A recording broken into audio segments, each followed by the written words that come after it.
खाटू श्याम जी की कथा भारतीय आस्था, त्याग और करुणा की उन दुर्लभ गाथाओं में से एक है जहां शक्ति से अधिक समर्पण को महत्व दिया गया है। खाटू श्याम जी को आज कलयुग में हारे का सहारा कहा जाता है और यह केवल एक उपाधि नहीं, बल्कि करोड़ों भक्तों का जीवित अनुभव है। जब मनुष्य जीवन में हर ओर से हार जाता है, जब रिश्ते, धन, आत्मबल और विश्वास डगमगा जाते हैं, तब जिस नाम को वह अंतिम आशा के रूप में पुकारता है, वह नाम है श्याम। खाटू श्याम जी की यह कथा सीधे महाभारत काल से जुड़ी हुई है और हमें यह सिखाती है कि ईश्वर को पाने का मार्ग शक्ति या विजय नहीं, बल्कि त्याग, विनम्रता और धर्म है।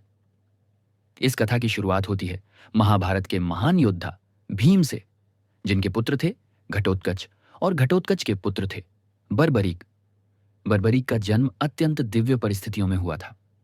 कहा जाता है कि उनके जन्म के समय आकाश में अद्भुत प्रकाश फैल गया था और आर्षियों ने भविष्यवाणी की थी कि यह बालक आने वाले समय में इतिहास की दिशा बदल देगा। बर्बरीक की माता मोरवी, जिन्हें अहिलावती भी कहा जाता है, अत्यंत धर्मपरायण और संस्कारी स्त्री थीं। उन्होंने बचपन से ही बर्बरीक को यह शिक्षा दी कि शक्ति ईश्वर का वरदान है, लेकिन उसका प्रयोग केवल धर्म और निर्बल की रक्षा के लिए होना चाहिए। बर्बरीक बचपन से ही असाधारण थे। जहां अन्य बालक खेल कूद में मग्न रहते थे, वहीं बर्बरीक के भीतर एक अद्भुत गंभीरता, करुणा और धर्म भाव दिखाई देता था। जैसे जैसे वे बड़े होते गए, उनका पराक्रम और तेज बढ़ता गया। युवावस्था में पहुंचकर बर्बरीक ने भगवान शिव की कठोर तपस्या की।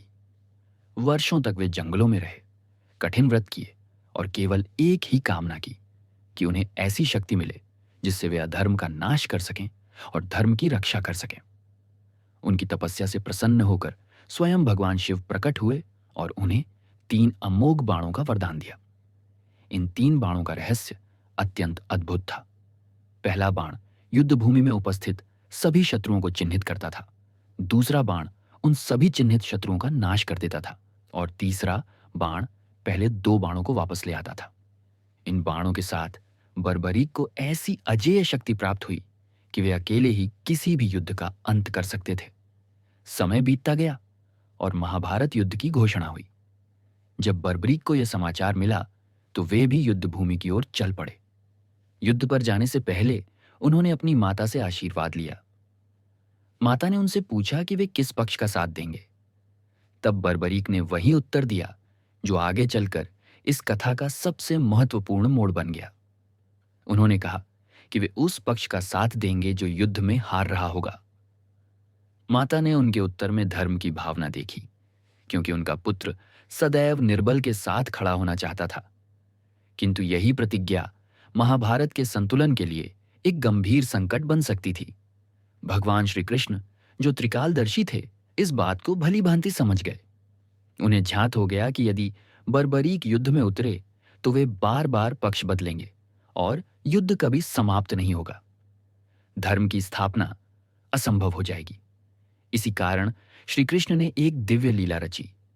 उन्होंने एक साधारण ब्राह्मण का वेश धारण किया और बर्बरीक से मिलने पहुंचे। ब्राह्मण रूप में श्री कृष्ण ने बर्बरीक से बड़े प्रेम और विनम्रता से प्रश्न किए।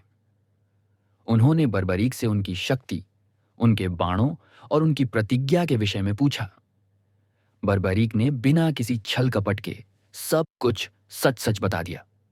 श्री कृष्ण उनके सत्य, विनम्रता और धर्म भाव से अत्यंत प्रभावित हुए, किंतु वे जानते थे कि धर्म की रक्षा के लिए अब एक बड़ा निर्णय लेना होगा। तब श्री कृष्ण ने ब्राह्मण रूप में बर्बरीक से शीश दान की मांग की। यह सुनकर बर्बरीक एक क्षण के लिए भी विचलित नहीं हुए। उनके चेहरे पर न भय था, न शोक। उन्होंने केवल इतना कहा कि यदि उनके शीश के दान से धर्म की रक्षा होती है, तो इससे बड़ा सौभाग्य उनके जीवन में कुछ भी नहीं हो सकता। उसी क्षण बर्बरीक ने अपना शीश दान कर दिया। यह त्याग इतना महान था कि देवता भी स्तब्ध रह गए और पृथ्वी कांप उठी। श्री कृष्ण बर्बरीक के इस अद्भुत त्याग से अत्यंत प्रसन्न हुए। उन्होंने अपने श्याम वर्ण से बर्बरीक के शीश को स्पर्श किया और उन्हें वरदान दिया कि कलयुग में वे श्याम नाम से पूजे जाएंगे। वे स्वयं श्री कृष्ण के समान पूज्य होंगे और जो भी हार कर, टूट कर सच्चे मन से उन्हें पुकारेगा, उसका उद्धार अवश्य होगा।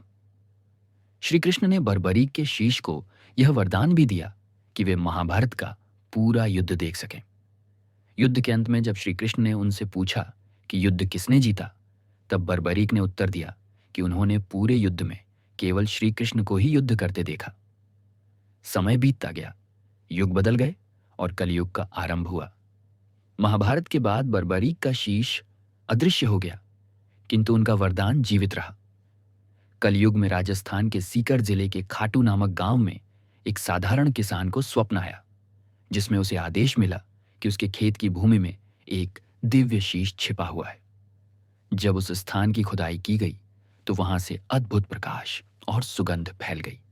वही शीश था, श्याम का शीश। इस दिव्य घटना की सूचना राजा रूप सिंह चौहान को दी गई, जिन्होंने उस शीश को अत्यंत श्रद्धा और सम्मान के साथ स्थापित कराया। आगे चलकर जयपुर के शासकों द्वारा वहां भव्य मंदिर का निर्माण कराया गया। यही स्थान आज खाटू श्याम जी के मंदिर के रूप में विश्व प्रसिद्ध है। यह मंदिर राजस्थान के सीकर जिले में खाटू गांव में स्थित है और जयपुर से लगभग 80 किलोमीटर की दूरी पर है। इस मंदिर की विशेषता यह है कि यहाँ श्याम जी के पूर्ण शरीर की नहीं, बल्कि केवल शीश की पूजा होती है।